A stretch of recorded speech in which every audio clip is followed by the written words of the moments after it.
auparavant à travers des comptes rendus transmis par les opérateurs, également par les OCUS.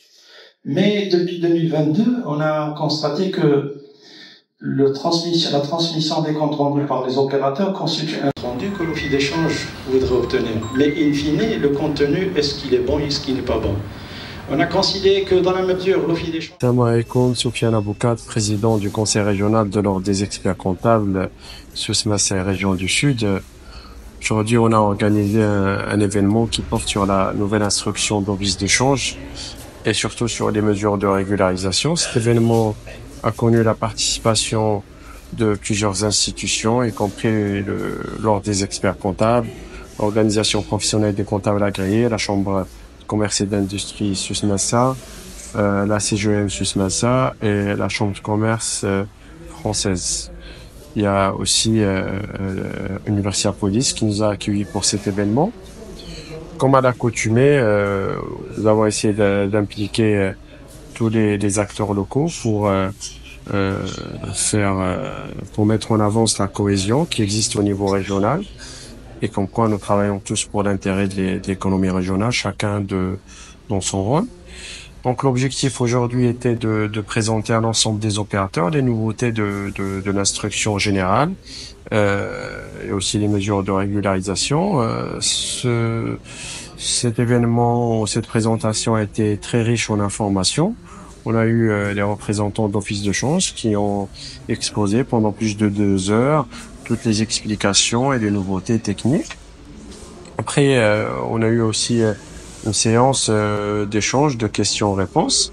On a fait part, nous, de notre côté, aux représentants de l'office de change qu'il faudrait réitérer et investir. بسم الله الرحمن الرحيم. الأستاذ محمد العبدي رئيس المجلس الجهوي للمحاسبين والمعتمدين سوس-Massa والجهات الملحقة بها، جهة قلميم ودنون، جهة العيون الساقية الحمراء وجهة الداخلة والدهب. Aujourd'hui, on s'est réunis autour d'une thématique très importante qui est l'instruction de l'office de change et les opérations de régularisation spontanée qui a été instaurée aussi par la loi de finances 2024. L'intérêt de la rencontre, c'est qu'elle a été co-organisée par diverses institutions de notre région. C'est la première au Maroc. Il y a des synergies régionales.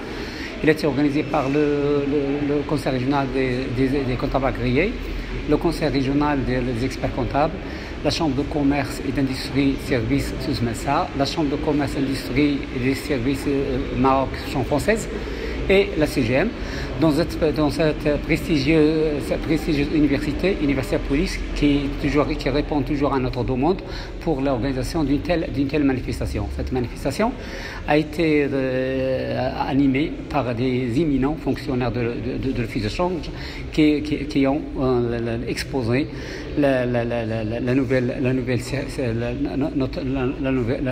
instruction de l'office de change, évidemment avec les mesures de régularisation spontanée, en passant par la présentation de l'office de change, son fonctionnement, parce que l'office de change fait un appui à l'économie marocaine en général et surtout un appui aux investisseurs, surtout aux investisseurs en devises. Ils ont passé aussi par la catégorisation qui est aussi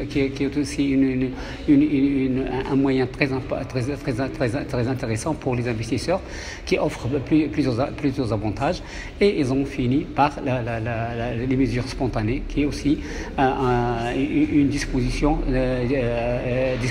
de la loi de finances 2024 qui est aussi une opportunité pour se conformer et pour plus de transparence. C'est une opportunité à saisir afin de se conformer et plus de transparence. Cet événement aussi, elle a connu une présence considérable des comptables agréés, des experts comptables, des opérateurs économiques de la région, avec un débat très riche qui a été très fructueux et riche. Et notre région, il a besoin de toutes ces synergies afin donc d'exposer ce genre de thématique. Et merci beaucoup.